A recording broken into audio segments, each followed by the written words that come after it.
আসসালামু আলাইকুম। আশা করছি সবাই ভালো আছেন, সুস্থ আছেন। আমি মোশাররফ ওয়েলকাম করছি আজকের এই ভিডিওতে। আজকে আমি চলে গেছি বাতু কেপ। এটা one of the tourist point in Malaysia. So এখানে কি দেখবো আপনাদেরকেও দেখাবো।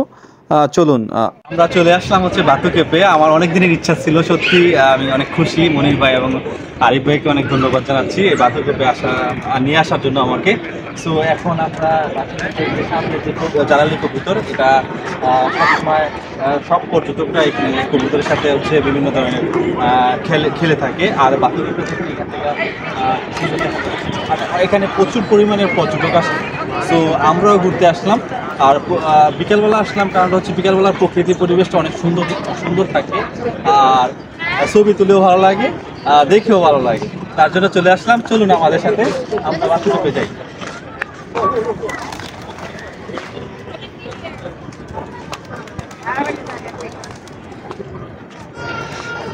এই দেখেন হচ্ছে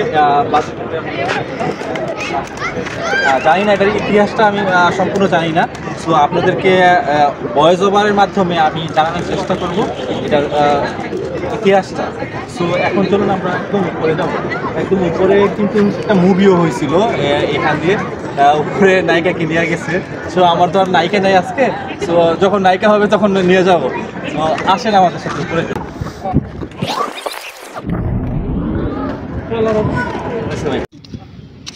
যে বাতু কেপের যে পাহাড়টা, সেটা হচ্ছে বিখ্যাত একটা পাহাড়। সো আমার মোবাইলটা জানি না কতটুকু ভালো দেখা যাচ্ছে, ইদানিং আমার মোবাইলটা খুব ডিস্টার্ব দিচ্ছে, তারপরেও দেখানোর চেষ্টা করতেছি।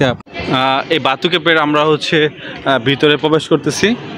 সো ভিতরের পরিবেশটা হিন্দু শাস্ত্রের জন্য এটা খুবই পবিত্র একটা জায়গা। সো আমরাও যাচ্ছি এখানে। ওয়াও, অনেক মানুষ যারা উপরে উঠতেছে, আমরা উপরে উঠতেছি।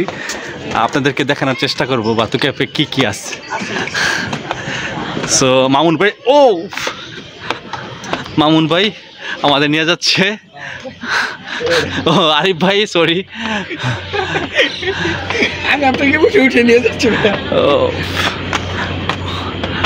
Wonderful view hair. আরিফ ভাই কেমন লাগতেছে এখানে এসে? খুব ভালো লাগতেছে। আসলে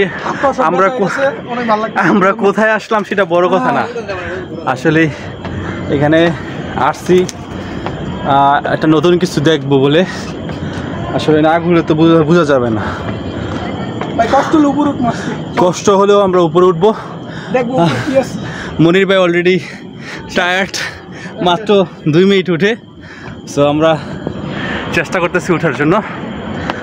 সো সবাই আমাদের ভিডিওতে লাইক অ্যান্ড কমেন্ট করবেন, আশা করি। কষ্ট করে ভিডিও করতেছি।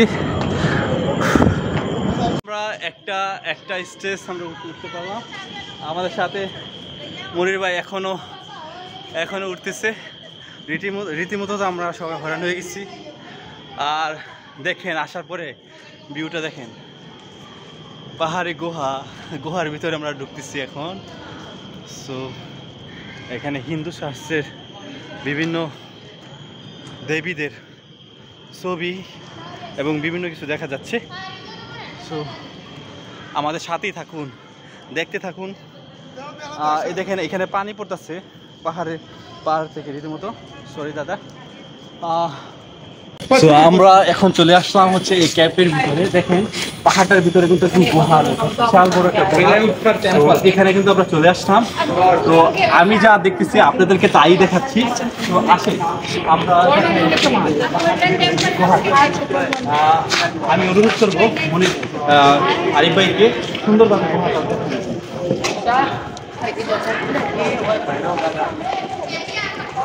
So wonderful view hair.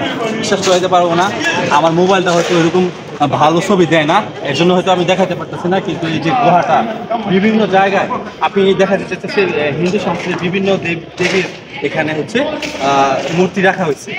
যারা হিন্দু শাস্ত্রে আসছে তারা হয়তো বুঝতে পারবে এটা কিসের মূর্তি, আমি জানি না। আমরা যাচ্ছি, নিচে যাবো। আমরা অনেক উপরে উঠছি, উপরে উঠে আবার নিচে নামতেছি। সো আপনারা আমাদের সাথে দেখুন। আচ্ছা, এখানকার ভিউটা হচ্ছে অসাধারণ। এখানে দেখেন অনেক টুরিস্টরা আসছে।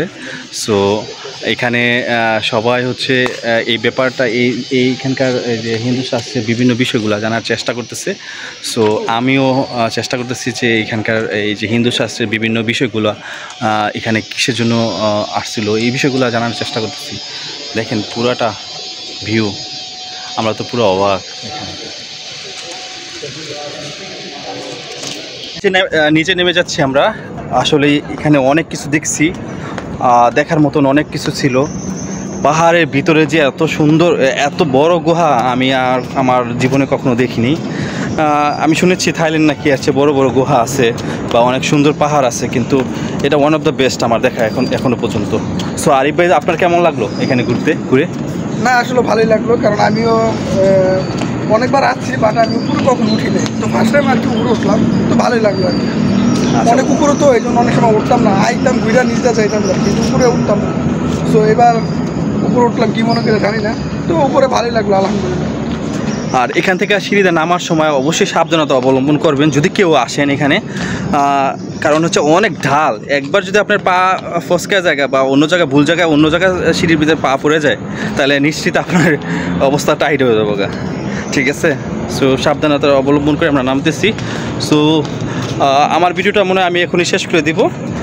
জানি না আবার কবে দেখা হবে, কোনো এক ভালো সময় দেখা হতে পারে, আবার কোনো একটা খারাপ সময় খারাপ নিউজ নিয়েও আপনাদের সাথে আসতে পারি, কথা বলতে পারি। সে পর্যন্ত ভালো থাকুন। আল্লাহ হাফেজ, আসসালামু আলাইকুম।